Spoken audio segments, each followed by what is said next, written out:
सभी को नमस्ते जी।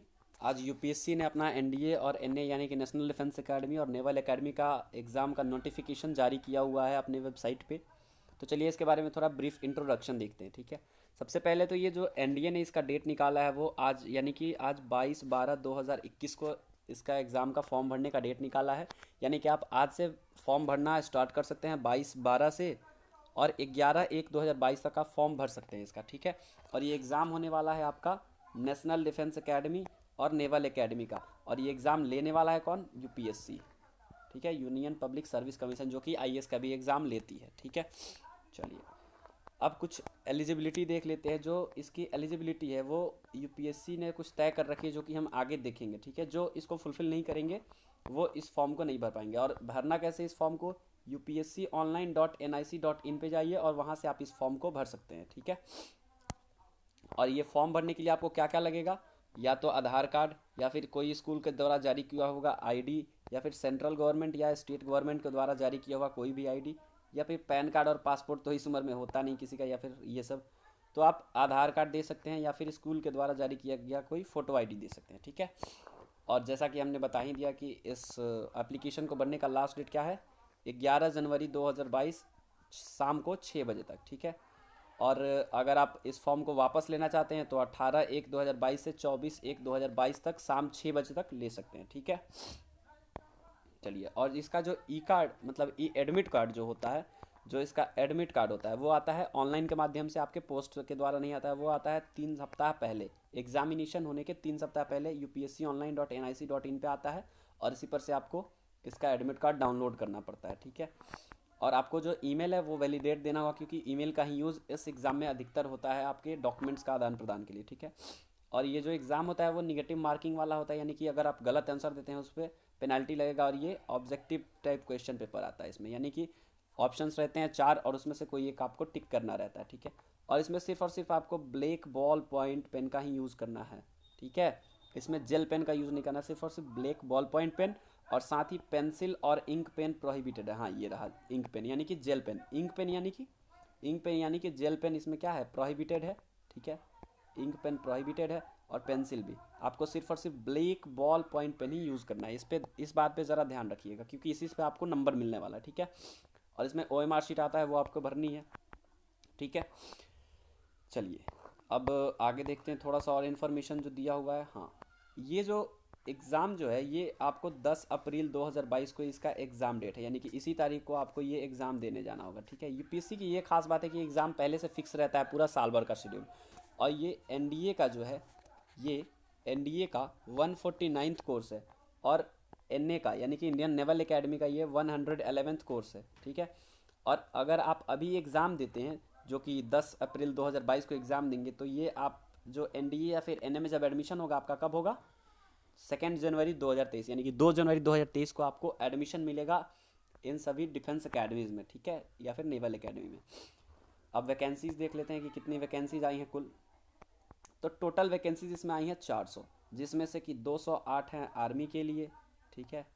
आर्मी के लिए 208, नेवी के लिए 42, फिर एयरफोर्स के लिए 92 फ्लाइंग ब्रांच में, और ग्राउंड ड्यूटी टेक में 18, और ग्राउंड ड्यूटी नॉन टेक में 10। जिसमें से कि आर्मी में 10 फीमेल के लिए रिजर्व्ड हैं, ठीक है।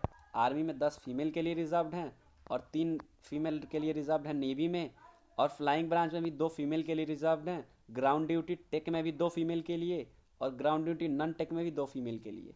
और ये जो नेवल एकेडमी है इसमें 30 के 30 क्या है? सिर्फ और सिर्फ मेल के लिए है, यानी कि फीमेल के लिए सिर्फ और सिर्फ नेशनल डिफेंस एकेडमी में जगह दी गई है, नेवल एकेडमी में नहीं दी गई है, ठीक है। यानी कि फीमेल की कुल वैकेंसी कितनी होगी हमारी?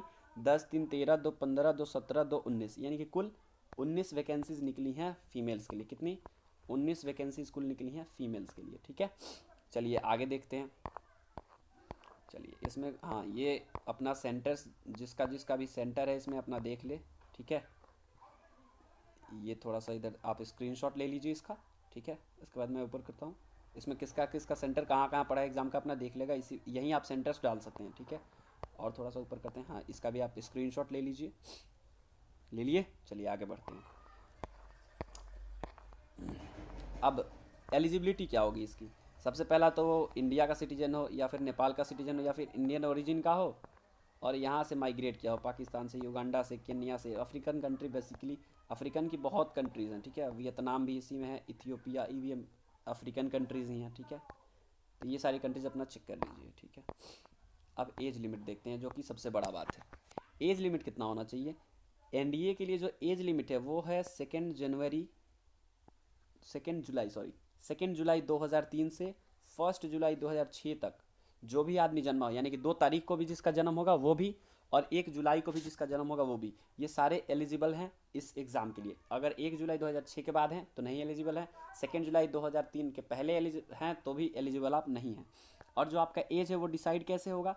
आपका एज डिसाइड होगा मैट्रिकुलेशन बेसिस पे, यानी कि जो आपका मैट्रिकुलेशन में जो भी सर्टिफिकेट है उसके हिसाब से, यानी कि सेकेंडरी स्कूल लिविंग सर्टिफिकेट, ठीक है, इसी सर्टिफिकेट से आपका एज डिसाइड होगा, ना कि किसी आधार कार्ड से। कुछ बच्चे कहते हैं सर मेरा आधार कार्ड पे ये है और बोर्ड में ये है, तो बोर्ड वाला ही सर्वमान्य होता है, ठीक है, सब जगह बोर्ड का ही मान्य होता है, ठीक है। अब एजुकेशनल क्वालिफिकेशन देख लेते हैं। अगर आप आर्मी में जाना चाहते हैं तो आपके लिए 10+2 पास करना अनिवार्य है, या तो स्कूल एजुकेशन होना चाहिए, कौन सा, सीबीएसई बोर्ड से, या फिर स्टेट एजुकेशन, कोई बात नहीं है, कोई दिक्कत नहीं है। और अगर आप एयरफोर्स या फिर नेवल विंग में जाना चाहते हैं, या फिर 10+2 कैडेट एंट्री चाहते हैं, तो उसके लिए भी आपको 12th करना होगा, किससे, फिजिक्स से, केमिस्ट्री से और मैथमेटिक्स से। वो भी आप स्टेट बोर्ड या फिर किसी और बोर्ड से भी कर सकते हैं, कोई दिक्कत नहीं है, जो कि रिकॉग्नाइज्ड हो, ठीक है। और एक छोटी सी बात, जो कैंडिडेट अपियरिंग है किस में, 12th क्लास में, 10+2 पैटर्न वाले में, वो भी ये एग्ज़ाम दे सकते हैं, ठीक है। और उनको कब तक देना होगा? ये 24 दिसंबर 2022 तक उनको अपना सर्टिफिकेट सबमिट करना होगा, जो 12th का है, 12th अपियरिंग वाले, ठीक है। चलिए अब थोड़ा सा इसमें हम लोग देख लेते हैं, ये फ़ी कितना है। इसका फ़ी है 100 रुपये जनरल और ओबीसी के लिए, ठीक है, और SC ST के लिए 0 फीस है, ठीक है। हाँ चलिए, ठीक ठीक ठीक, चलिए आगे आगे थोड़ा सिलेबस देख लेते हैं हम लोग ना। हाँ, खुल जाओ, आ जाओ syllabus, where is our syllabus, 1 minute, wait wait, हाँ ये रहा जो सिलेबस है हमारा। तो सिलेबस क्या है? ये रहा सिलेबस। सिलेबस क्या होगा हमारा? इसमें सिलेबस होगा, पहला पेपर होगा जिसका कोड 1 होगा मैथमेटिक्स का। किसका होगा? पहला पेपर होगा आपका मैथमेटिक्स का, दूसरा होगा जनरल एबिलिटी टेस्ट का, दोनों 2.5-2.5 घंटे के होंगे। मैथ जो होगा आपका 300 नंबर का होगा, और जनरल एबिलिटी टेस्ट 600 नंबर का।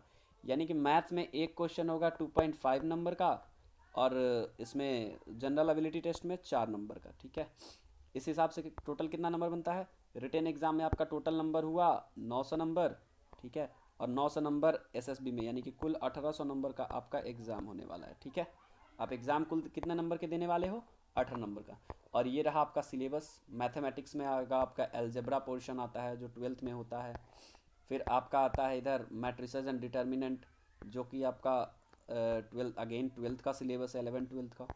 फिर आपका आता है ट्रिगोनोमेट्री, फिर आपका आता है एनालिटिकल ज्योमेट्री यानी कि 2D और 3D ज्योमेट्री, ठीक है। फिर आपका डिफरेंशियल कैलकुलस है, फिर आपका इंटीग्रल कैलकुलस और डिफरेंशियल इक्वेशन है। ये सारे के सारे 11th 12th का मैथ का सिलेबस है, ठीक है। वेक्टर अलजेब्रा, फिर स्टेट्स एंड प्रोबेबिलिटी, ठीक। फिर उसके बाद आ कहा आपका इंग्लिश। इंग्लिश जो है इसमें ध्यान से देखिए, इंग्लिश में लिखा हुआ है कि जो इंग्लिश होगा वो आपका क्या आ जाएगा, सिर्फ और सिर्फ कैंडिडेट्स के अंडरस्टैंडिंग ऑफ इंग्लिश को समझने के लिए, और workman like use of English आना चाहिए उनको वर्ड। इसीलिए वोकेबुलरी पूछा जाता है, ताकि जनरल लाइफ में वोकेबुलरी ही यूज़ होता है बात करने के लिए, ठीक है।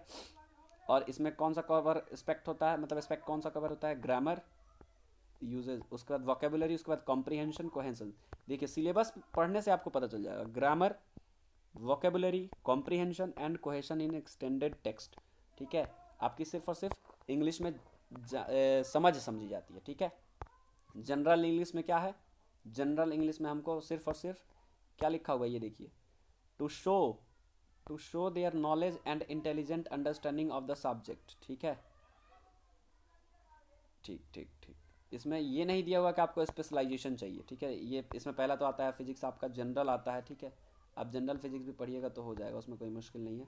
सिर्फ और सिर्फ हाँ, ये एक रिकमेंडेशन सबसे बढ़िया है, जो एस चंद की किताब आती है 9th और 10th की, उससे आपका फिजिक्स एकदम कंप्लीट कवर हो जाएगा। और केमिस्ट्री भी जो है वो भी एस चंद से आपका कंप्लीट कवर हो जाएगा। बायोलॉजी के लिए आप कोई दिक्कत नहीं है, आप मेरा चैनल सब्सक्राइब कर लीजिएगा, और इसी चैनल पर आपको सारे जो फिजिक्स, केमिस्ट्री, बायोलॉजी, और फिर इंग्लिश के लिए फिर हिस्ट्री, पॉलिटी, इकोनॉमी और ज्योग्राफी, ठीक है, इन सभी के लिए आप मेरा चैनल सब्सक्राइब कर सकते हैं। यानी कि समझिए जीएटी का एक होल पैकेज है मेरा चैनल, ठीक है। तो ये हम सभी का चैनल है, और इस चैनल को आगे बढ़ाना है। इस पे आपको सारा कंटेंट मिलेगा जीएटी से रिलेटेड, एनडीए या फिर किसी भी एग्जाम से रिलेटेड, जीके जीएस का, ठीक है। चलिए, और ये सब अपना सिलेबस देख लीजिएगा, हम सिलेबस के लिए एक अलग से वीडियो बना देते हैं, ठीक है। और ये ध्यान से देखना है बस, ये नीचे जो लिखा हुआ है, यानी कि फिजिक्स आता है 25%, केमिस्ट्री 15%, बायोलॉजी 10%, हिस्ट्री और पॉलिटी आता है आपका 20%, और 20% आता है आपका ज्योग्राफी, और 10% में करंट अफेयर्स। ये वेटेज आप ध्यान में रखिएगा, ठीक है। कौन सा वेटेज? ये वेटेज आप ध्यान में रखिएगा, ये वाला, इतना, ठीक है। चलिए, इसके बाद आपका एसएस भी होता है, उसके बारे में हम लोग बाद में वीडियो बनाएंगे, वीडियो लंबा हो रहा है, ठीक है। चलिए, बाकी सारी बातें बाद में। धन्यवाद, जय हिंद।